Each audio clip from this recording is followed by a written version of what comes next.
What up, Suns fans? Suns get a thrilling victory against the Cleveland Cavaliers. Final score 117 to 111. And I'm going to be talking about it more after Kevin Durant delivers. Gorgeous move from Bradley Beal. Personally, I feel like that brother needed help. Devin Booker with the clutch three.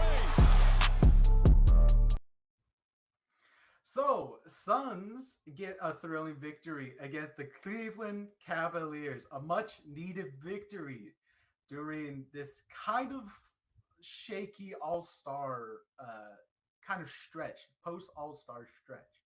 But before I get more into that, we I to fans that have been watching us for a long time, and if you haven't, please subscribe, like this video, and go please watch our other videos. They're really good.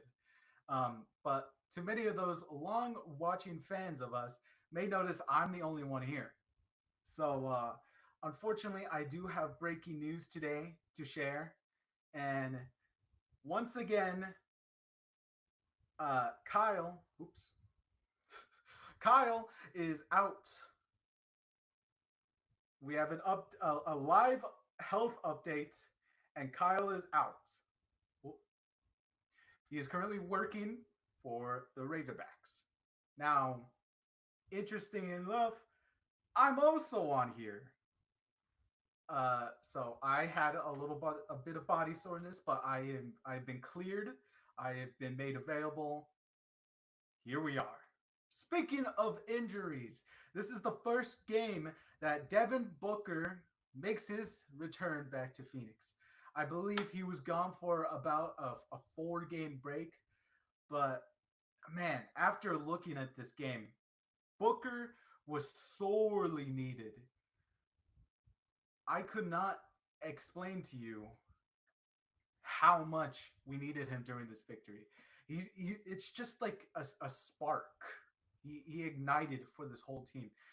I specifically remember a play in the third quarter where Book got like 3 offensive rebounds, and for the rest of that quarter, our team played well. Cleveland Cavaliers, to their credit, smoked us. All right, okay. Darius Garland smoked us that first quarter. Okay, he dropped something insane, like 25 points. It was a disaster. He ended up the night with seven threes. Okay, so I mean, just kind of like how I was going in, how I was feeling going into this game. I felt really confident because the Cavs are down 4 players. If you've been watching some of our previous episodes, like our Boston video, post game reaction video, which if you haven't, go check that out. Me and Kyle touched on the topic that we felt pretty certain we're pretty confident that the Suns would win this game, and uh, it feels good that the Suns got this win against a contending team. All right, this is not a bad victory at all. Was it ugly? Sure, yeah, but mainly why me and Kyle had the same thinking process was that the Cleveland Cavaliers were down 4 players. They were down Evan Mobley. They were down Devon Mitchell, and they were also missing a Max Strus and Dean Wade. Now, those last two might not seem that scary on paper, but considering that Dean Wade led like a huge comeback, I think it was against the Celtics that he did so, and then Max Strus hitting a crazy game winner against Dallas. Either way, it was they were out, and you know, it it it me and Kyle thought that this would be an easy victory. But boy, that's the first lesson you are taught as a Suns fan. No easy wins, even if it's a guaranteed victory. if it looks like a guaranteed victory for the Phoenix Suns, it's not. It is absolutely not. All right. As much as we all love the Phoenix Suns here, they're going to struggle. They're going to be bad. They're going to look terrible. Our fans are already writing our elimination speeches. Like, man, that first half was super ugly. Uh, Darius Garland just took over the game and was blasting us, making crazy shots near the end of the first quarter. But thankfully for the Suns, he started to he couldn't keep that up. Just like just like anyone who comes out with that crazy, insane pace, just hard shots after hard shots, he eventually had to cool down, and that's what initially allowed the Suns to get back into this ball game because we have our big three back. All right, first game back with our big three, Book, KD, Beal. They were all on tonight, and it was great to see them just work it out. It was around the third quarter that I feel like the big three really had hit its stride. Especially, obviously, we have Book and KD.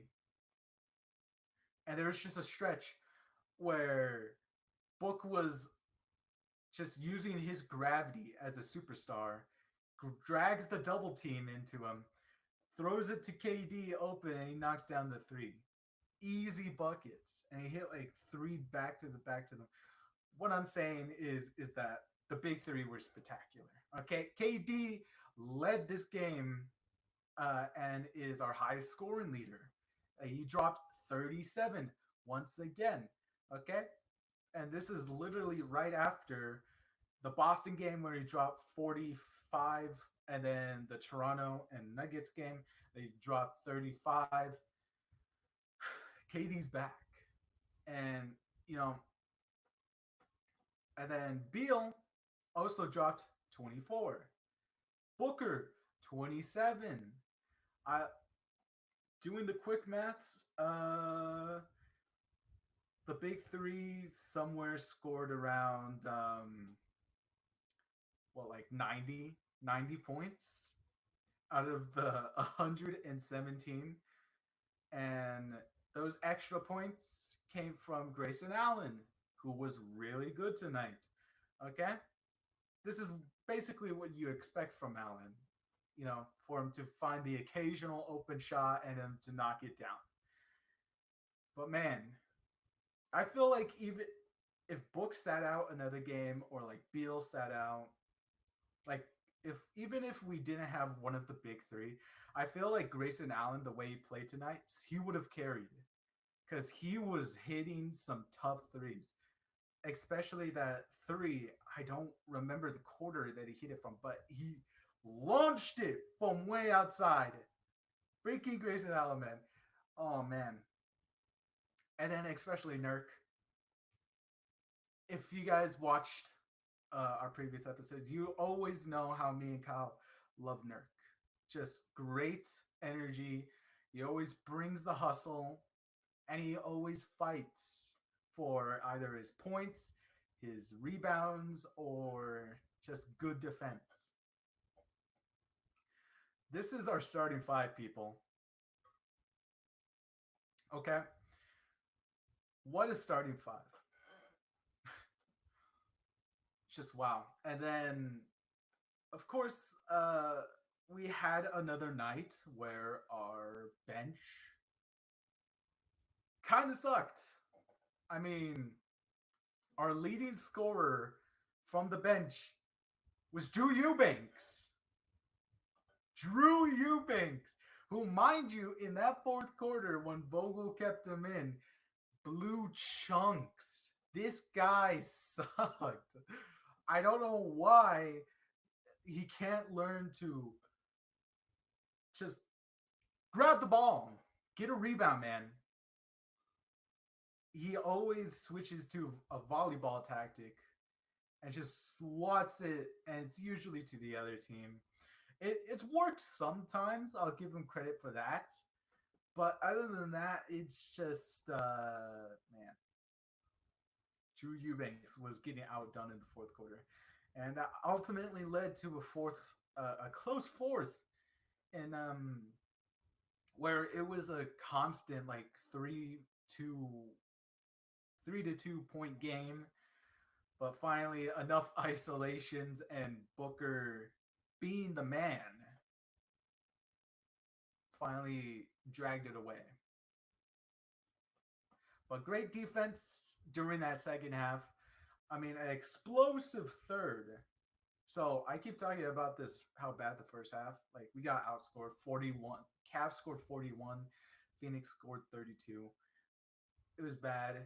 Phoenix won the second quarter. Cavs 29, Phoenix 31.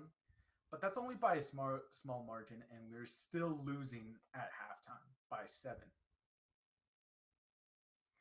But that third quarter and somewhat the fourth quarter, actually no, it was all the third quarter. Just great defense, great shooting. Man, I'll admit it. I'll admit it. I wasn't having the best of days. That first quarter had me a little down because I came in thinking, oh, easy win, easy victory. But then I was humbled. But now we're back. We're so back, and we're about to beat the Boston Celtics. Okay. But just great third quarter, exactly what we needed to answer that half, and a great, somewhat great fourth. I think we went to ISO a little too early, and if you've been watching the Suns the whole season, and you're probably sick of ISO ball the entire time.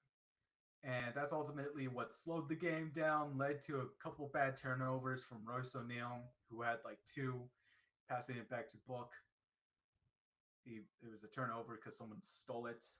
And then same again, O'Neal, like he underpassed it to Bol, generating a turnover. So I mean, ISO situations ultimately slowed the game down. I see why we kind of did it in the 8th to like burn some time, burn as much time as we can. But I wouldn't be safe with that, because that it got really close, and there's multiple moments where the Cavs could have easily took it, but because they were so hot from the field in the first half, they were slowed down. And you know what? It was a gamble, and it paid its dividend. Okay, so Book is obviously back, and he was great this game. Man, it's so great having Book, and we got to see a little bit of Book and KD's, kind of gravity as a duo. I mentioned those back-to-back threes that KD made, but Book overall, man, he was just hustle after hustle, getting those rebounds. He had a pretty clutch like swat to save a possession, which maybe Eubanks should learn from. But yeah, 7 assists, almost triple double. Just a great game. And also, we got to see. So I touched on the bench that we did. Eubanks.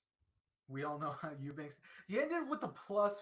I don't know how he ended this night with a +5. I don't know. But also, the only other person to score on our bench was David Roddy. And to be completely fair, that was a good play.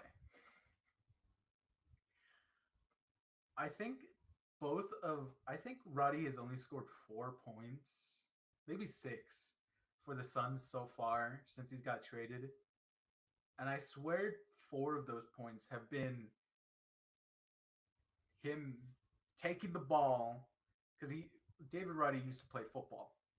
Okay, he took the ball, really grasped it, and he just ran down the entire lane and scored with layups.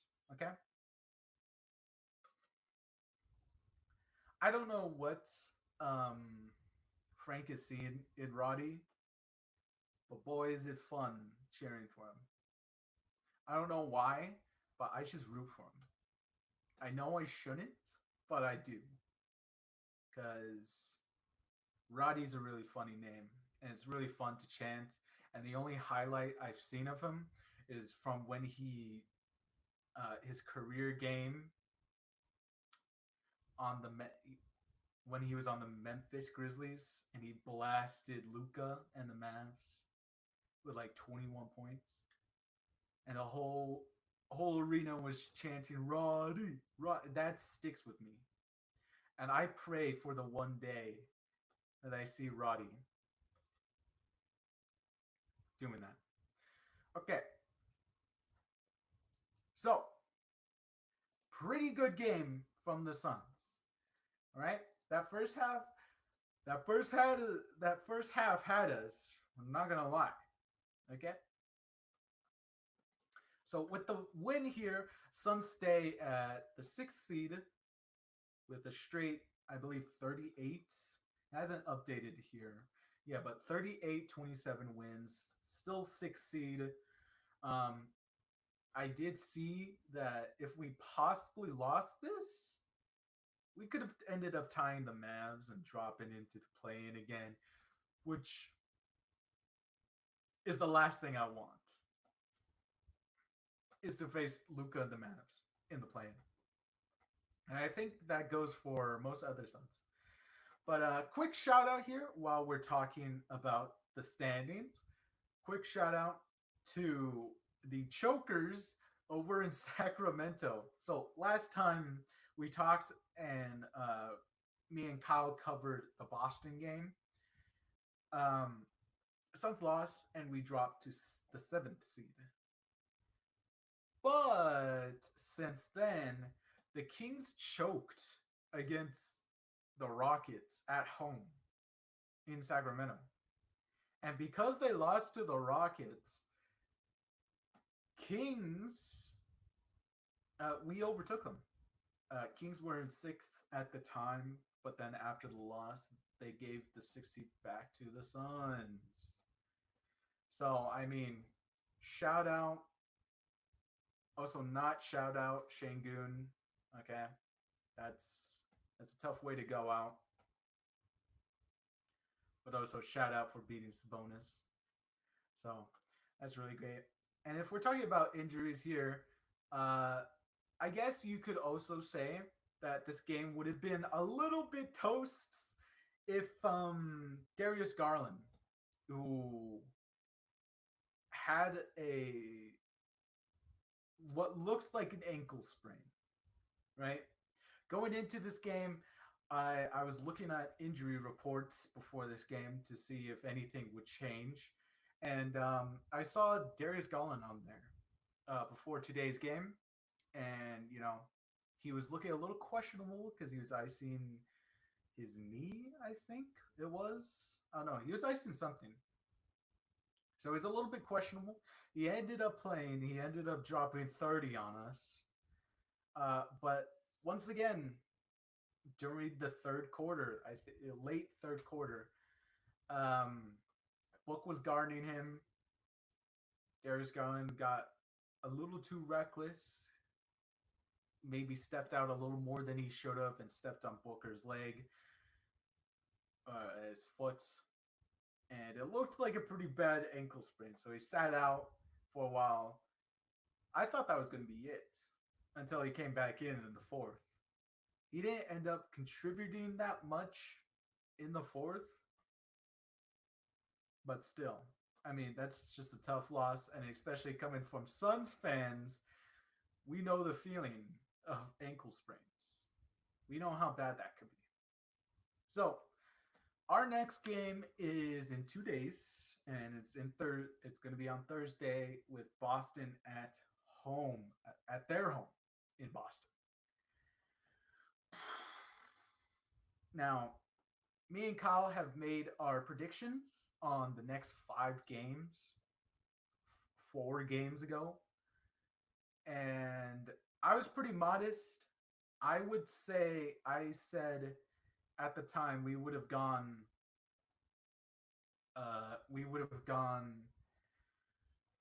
2 of 3.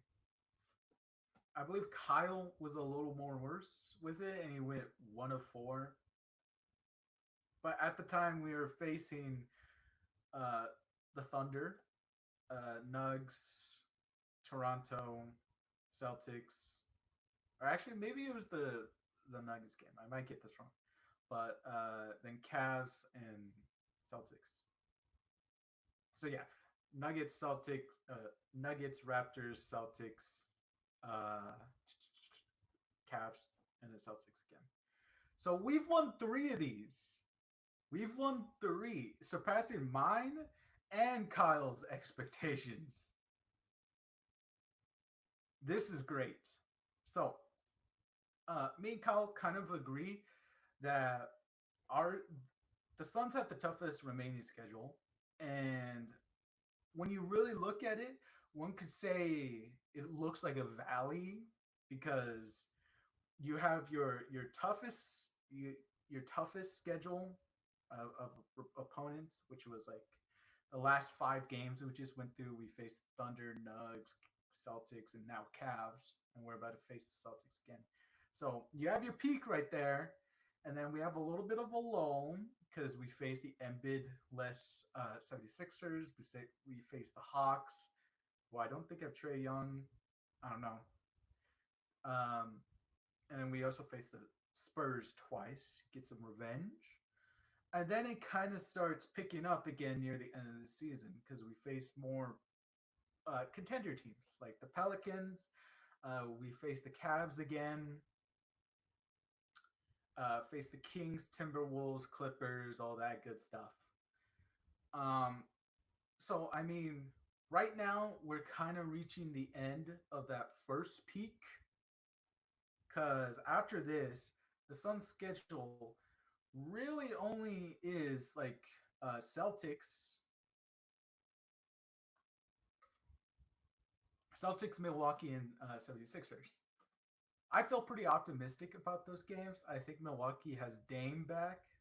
So, I mean, we beat Bucks before without Chris Middleton, without Dame. So that one might be interesting. 76ers, I feel pretty confident about. But back on the topic to Boston, a really interesting thing I saw on Twitter the other day. I was scrolling it, and I got recommended an injury report from the Celtics the day after they faced us, the Suns. We ended up losing that game by 10. But when looking at that box score, you notice strange things that, like, Boston only played 7 players. Tatum played 42 minutes. He didn't contribute that much. But, I mean, he kind of came alive during the end of half of that game. But that injury report had the whole Celtics starting lineup. Jason Tatum, Jaylen Brown, Derek White, Jrue Holiday, Kristaps Porzingis. It was already out for our game. It had them all as questionable. So they really took a beating just to beat the Suns by 10. I'm not implying anything by that, but if you're looking for some nice copianism, what? Some nice cope? Then I guess you could say the Celtics really threw everything they had just to beat us by 10. I believe as of tonight, Boston is facing the Portland Trailblazers. Kristaps Porzingis is out for that one, and Jrue Holiday is also out for that one. Why do I bring this up? Well, because we're facing the Boston Celtics in 2 days. So I mean, it gives them a little breathing room. Um, I know it's a little bit of a contention point for most Suns fans that uh you kind of want to face a contending team like at full health. Like ideally in a world you want both teams both healthy. So you could get the best showdown. So really everything's all on paper. You can't really make any excuses for that because they were injured. You can't do that. But I'm all for a free win. If J. Rue Holiday and Kristaps Porzingis are still out by the time we come into town, I'll take it. I'll take it. Okay? I'll split that series any day. So, just an interesting thing to keep out in the coming days. Okay, so we're getting to the end of this episode, but quick thing to one thing I want to shout out before we end today's episode is here in the Valley, Phoenix, we're quite it's quite a desert here, right? We don't have that much out here. Okay, we don't have any major championships from any of the sports, unless you include baseball, women's basketball, I think soccer. But we don't have any major championships. And when compared to like cities like LA, who have like freaking celebrities always, like you have Tom Holland and Zendaya at like last year's playoffs. You don't have that much big name celebrities around here. But we do have one. And last night the Oscars were held and Emma Stone won Female Actress of the Year, I think. I could have gotten that wrong, but we're going to roll with it. Emma Stone, famous fan of the Phoenix Suns. Shout out. And well, we won. We quite simply won. And wouldn't you know, the day after Emma Stone wins, we break our streak. Okay, if you don't know what I'm talking about, after we keep bringing it up in these episodes, me and Kyle, but after All-Star break, post All-Star, it's always been we win 2, we lose 2, we win 2, we lose 2. And with last game we losing to Boston, it looked like the cycle might continue again, because then as logic would follow, we'd lose this game. But we wouldn't, and Emma Stone wins.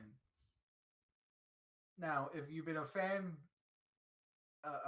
this entire season and been on Twitter, you might have seen a little meme of Emma Stone like showing her the Phoenix cap when we beat the Lakers that started a 7-game winning streak. So I don't know. Incoming winning streak?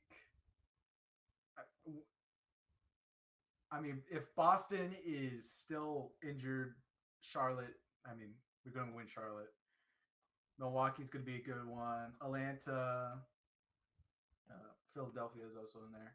And then 2 San Antonio games. We could possibly start a streak here. If there's any time to get hot, it's now. And we need some space here in the freaking Wild West. That is this year's Western Conference. Okay, that will do it all for this post-game reaction. Suns beat Celtics.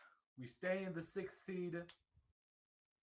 I'll see you guys when the Suns face Boston in Boston. Maybe we'll have Kyle for that one. I don't know. But until then, Go Suns. Kevin Durant